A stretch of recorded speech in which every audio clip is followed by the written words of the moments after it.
ಓಂ ಶ್ರೀ ಗುರುಭ್ಯೋ ನಮಃ. ಶ್ರೀಮದ್ ಭಗವದ್ಗೀತಾ 9ನೇ ಅಧ್ಯಾಯ 32ನೆಯ ಶ್ಲೋಕ. ಮಾಂ ಹಿ ಪಾರ್ಥ ವ್ಯಪಾಶ್ರಿತ್ಯ ಯೇಪಿ ಹಿಷು ಪಾಪಯೋನಯಃ ಸ್ತ್ರೀಯೋ ವೈಶ್ಯಾಸ್ತತಾ ಶೂದ್ರಾಃ ತೇಪಿ ಯಾಂತಿ ಪರಾಂ ಗತಿಂ.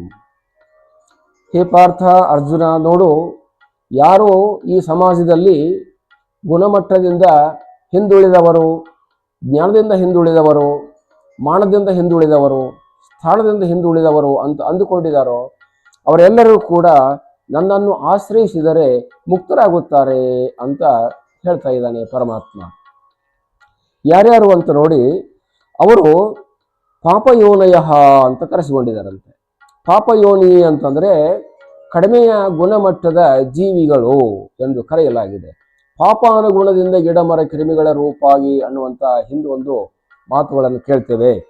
ಹಾಗಿರಬೇಕಾದಾಗ ಮನುಷ್ಯರಲ್ಲಿಯೇ ಇಲ್ಲಿ ಕೆಲವೊಂದು ಜನರು ಪಾಪಯೋನಿಗಳು, ನಾವು ಪಾಪ ಜನ್ಮಿಗಳು, ಪಾಪ ಮಾಡಿ ಹುಟ್ಟಿದವರು ಅಂತ ಅಂದುಕೊಂಡು ಮರುಗುತ್ತಿರ್ತಾರಲ್ಲ, ಅವರಿಗೂ ಕೂಡ ನಾನು ಇಲ್ಲಿ ಒಳ್ಳೆಯ ಅವಕಾಶವನ್ನು ಕೊಟ್ಟಿದ್ದೇನೆ ಅಂತ ಹೇಳ್ತಾ ಇರೋದು. ಈ ನಮ್ಮ ಸಮಾಜ ಈಗಿನ ಕಾಲದಲ್ಲಿ ಕೂಡ ಸ್ತ್ರೀಯರಿಗಾಯಿತು, ಮತ್ತು ಇನ್ನು ವೈಶ್ಯರಿಗಾಯಿತು, ಇನ್ನು ಶೂದ್ರರಿಗಾಯಿತು ಅವಕಾಶಗಳನ್ನು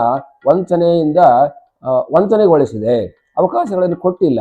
ಅದನ್ನು ಕೂಡ ಭಗವಂತ ಹೇಳ್ತಾ ಇದ್ದಾನೆ, ಅವರಿಗೂ ನಾನು ಅವಕಾಶ ಕೊಟ್ಟಿದ್ದೇನೆ ಅಂತ ಸರ್ಟಿಫೈ ಮಾಡಿದ್ದಾನೆ. ಸ್ತ್ರೀಯರಾದರೂ ಕೂಡ ಮುಕ್ತಿಯನ್ನು ಹೊಂದುವುದಕ್ಕೆ ಅರ್ಹರಿದ್ದಾರೆ, ವೈಶ್ಯರಾದರೂ ಕೂಡ ಮುಕ್ತಿಯನ್ನು ಹೊಂದುವುದಕ್ಕೆ ಅರ್ಹರಿದ್ದಾರೆ, ಶೂದ್ರರು ಕೂಡ ಮುಕ್ತಿಯನ್ನು ಹೊಂದುವುದಕ್ಕೆ ಅರ್ಹರಿದ್ದಾರೆ, ಚಾಂಡಾಲರು ಕೂಡ ಮುಕ್ತಿಯನ್ನು ಹೊಂದುವುದಕ್ಕೆ ಅರ್ಹರಿದ್ದಾರೆ. ನನ್ನನ್ನು ಪಡೆಯುವುದಕ್ಕೆ ಯಾರೂ ಕೂಡ ಇಲ್ಲಿ ಜಾತಿಯಾಗಲಿ ಜಾತಿಯಾಗಲಿ ಅವರ ಮಾನವಾಗಲಿ ಸ್ಥಾನವಾಗಲಿ ಅಧಿಕಾರವಾಗಲಿ ಅವಶ್ಯಕತೆ ಇಲ್ಲ. ಅವ್ರಿಗಿರುವುದು ಒಂದೇ ಮಾನದಂಡ, ನನ್ನಲ್ಲಿರತಕ್ಕಂಥ ಆಶ್ರಿತ ಭಾವನೆ. ಯಾವಾಗ ಯಾರು ನನ್ನನ್ನು ಆಶ್ರಯ ಮಾಡ್ತಾರೋ, ನನ್ನನ್ನೇ ಭಗವಂತ ಎಂದು ತಿಳಿತಾರೋ, ನನ್ನನ್ನೇ ಸರ್ವಸ್ವ ಅಂತ ತಿಳಿತಾರೋ, ನಾನೇ ಸರ್ವಕ್ಕೂ ಆಧಾರ ಎಂದು ತಿಳಿತಾರೋ, ಅದೊಂದು ಮಾತ್ರ ಮಾನದಂಡವಾಗಿರುತ್ತದೆ. ಅದೊಂದರಿಂದಲೇ ನಾನು ಅವರನ್ನು ಸರ್ವ ರಕ್ಷಾ ಕವಚಗಳಿಂದ ರಕ್ಷಿಸಬಲ್ಲೆ ಅನ್ನುವಂಥ ಅಭಿಪ್ರಾಯವನ್ನು ಇಲ್ಲಿ ತಿಳಿಯಬಹುದು. ಹಾಗಾಗಿ ಭಗವಂತ ಹೇಳ್ತಾ ಇರೋ ಮಾತು ನೋಡಿ, ಯಾರು ತಾವು ಹೀಗೆ ನೊಂದುಕೊಳ್ಳಕ್ಕೆ ಹೋಗಬೇಡಿ. ನನಗೆ ಆಗೋದಿಲ್ಲ, ನನಗೆ ಸಿಗೋದಿಲ್ಲ, ನಾನು ಭಗವಂತನ ಕಡೆ ಹೋಗ್ಲಿಕ್ಕೆ ಆಗೋದಿಲ್ಲ, ಯಾಕೆ ನಾನು ಕಡಿಮೆ ಜಾತಿಯಲ್ಲಿ ಹುಟ್ಟಿದವನು, ನಾನು ಕೀಳು ಮಟ್ಟದಲ್ಲಿ ಹುಟ್ಟಿದವನು, ಕೀಳು ಜನಾಂಗದಲ್ಲಿ ಬಂದವನು, ಅಡವಿಯಲ್ಲಿ ಹುಟ್ಟಿ ಬೆಳೆದವನು, ಅರಣ್ಯದಲ್ಲಿ ಹುಟ್ಟಿ ಬೆಳೆದವನು, ನಾನು ಇಂಥ ಕೆಟ್ಟ ಹೀನ ಜನ್ಮದಲ್ಲಿ ಹುಟ್ಟಿದವನು ಅಂತ ಭಾವಿಸಿಕೊಳ್ಳಕ್ಕೆ ಹೋಗಬೇಡಿ. ಯಾರಿಗೂ ಕೂಡ ಜನ್ಮ ಅನ್ನುವಂಥದ್ದು ಮಾನದಂಡವಲ್ಲ. ಜನ್ಮ ಅನ್ನುವಂಥದ್ದು ಯಾರಿಗೂ ಕೂಡ ಇಲ್ಲಿ ಕಡಿಮೆಯಾಗಿ ತೋರಿಸುವಂಥದ್ದಲ್ಲ. ಹಾಗಾಗಿ ಯಾರ್ಯಾರು ಸಂಸ್ಕಾರವನ್ನು ಹೊಂದುತ್ತಾರೆಯೋ, ಯಾರ್ಯಾರು ನನ್ನನ್ನು ಆಶ್ರಯಿಸುತ್ತಾರೆಯೋ, ಯಾರ್ಯಾರು ನನ್ನನ್ನೇ ದೇವರು ಎಂದು ತಿಳಿಯುತ್ತಾರೆಯೋ, ನಾನೇ ಸರ್ವಸ್ವ ಅಂತ ಯಾರು ತಿಳಿಯುತ್ತಾರೆಯೋ ಅವರೆಲ್ಲರಿಗೂ ಕೂಡ ನನ್ನಲ್ಲಿ ಅವಕಾಶವಿದೆ ಅರ್ಜುನ.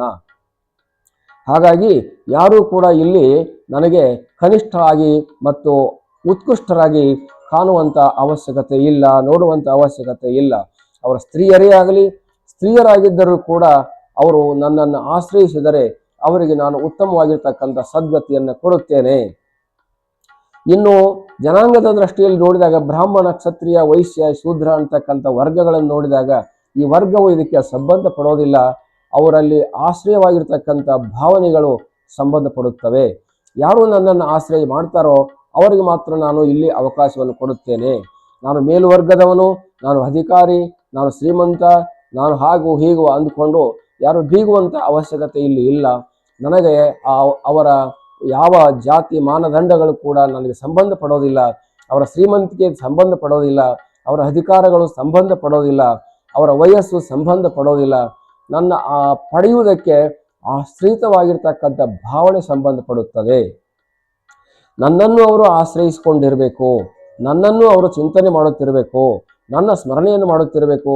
ಅಂದರೆ ಮಾತ್ರ ಅವರಿಗೆ ನನ್ನ ಸ್ಥಾನ, ನನ್ನ ಯೋಗ, ನನ್ನ ಕೂಡುವಿಕೆ, ನನ್ನ ಸ್ವರೂಪ, ನನ್ನ ಸುಖ ಅನ್ನುವಂಥದ್ದು ಅವರಿಗೂ ಕೂಡ ಲಭ್ಯವಾಗುತ್ತದೆ. ಆದರೆ ಕೇವಲ ಅಧಿಕಾರದಿಂದಾಗಲಿ ಇನ್ನೊಂದರಿಂದಾಗಲಿ ಯಾರೂ ಕೂಡ ಇಲ್ಲಿ ನನ್ನ ಬಂದ ಸೇರುವುದಕ್ಕೆ ಸಾಧ್ಯವಿಲ್ಲ ಅರ್ಜುನ ಅನ್ನುವಂಥ ಮಾತುಗಳನ್ನು ಹೇಳ್ತಾ ಇದೆ. ಹಾಗಾಗಿ ಜಾತಿಯಿಂದಾಗಲಿ ಸ್ಥಾನದಿಂದಾಗಲಿ ಮತ್ತು ಇನ್ನೊಂದು ಯಾವುದೇ ಮಾನದಂಡಗಳಿಂದ ಭಗವಂತನು ಲಭ್ಯವಾಗುವುದಿಲ್ಲ. ಆದರೆ ಅವರಿಗೆ ಬೇಕಾಗಿರುವಂಥದ್ದು, ಭಗವಂತನಿಗೆ ಬೇಕಾಗಿರುವಂಥದ್ದು ಭಕ್ತಿ, ಶ್ರದ್ಧೆ, ನೀತಿ, ರೀತಿ, ಜ್ಞಾನ, ವೈರಾಗ್ಯ ಇವೆಲ್ಲವುಗಳ ಅವಶ್ಯಕತೆ ಇದೆ. ಇದು ಸಾತ್ವಿಕ ಗುಣಗಳು ಎಂದು ಕರೆಯಲಾಗಿದೆ. ಇಂಥ ಸಾತ್ವಿಕ ಸಂಪನ್ನಗಳನ್ನು ಯಾರು ಹೊಂದಿದಾರೋ ಅವರು ಮಾತ್ರ ಭಗವಂತನ ಸಾನ್ನಿಧ್ಯವನ್ನು ಹೊಂದುವುದಕ್ಕೆ ಸಾಧ್ಯವಿದೆ. ಹಾಗಾಗಿ ಜನ್ಮನ ಜಯತೆ ಶೂದ್ರಃ ಕರ್ಮಣ ದ್ವಿಜ ಉಚ್ಯತೆ ವೇದಾಭ್ಯಾಸ ಭವೇದ್ ವಿಪ್ರಃ ಬ್ರಹ್ಮಜಾನಾತೀತಿ ಬ್ರಾಹ್ಮಣಃ ಅನ್ನುವಂಥ ಶ್ಲೋಕವನ್ನು ಮತ್ತೆ ನಾವಿಲ್ಲಿ ನೆನಪಿಸಿಕೊಳ್ಳಬಹುದು. ಹಾಗಾಗಿ ಯಾವ ಕೂಡ ಇಲ್ಲಿ ಸಂಬಂಧಪಡುವುದಿಲ್ಲ. ಆತನು ಬ್ರಹ್ಮ ಜಿಜ್ಞಾಸು ಆಗಬೇಕು, ಸಾತ್ವಿಕನಾಗಬೇಕು, ಸಜ್ಜನನಾಗಬೇಕು, ನೀತಿವಂತನಾಗಬೇಕು, ಜ್ಞಾನಿಯಾಗಬೇಕು, ಅವನು ಮಾತ್ರ ನನ್ನನ್ನು ಸೇರುತ್ತಾನೆ ಅನ್ನುವಂಥ ಅಭಿಪ್ರಾಯವನ್ನು ಇಲ್ಲಿ ಹೇಳಿ ಎಲ್ಲರಲ್ಲಿ ಇರತಕ್ಕಂಥ ಕೀಳು ಮಟ್ಟದ ಜಾತಿ ಗುಣಗಾನಗಳನ್ನು ಗುಣದೋಷಗಳನ್ನು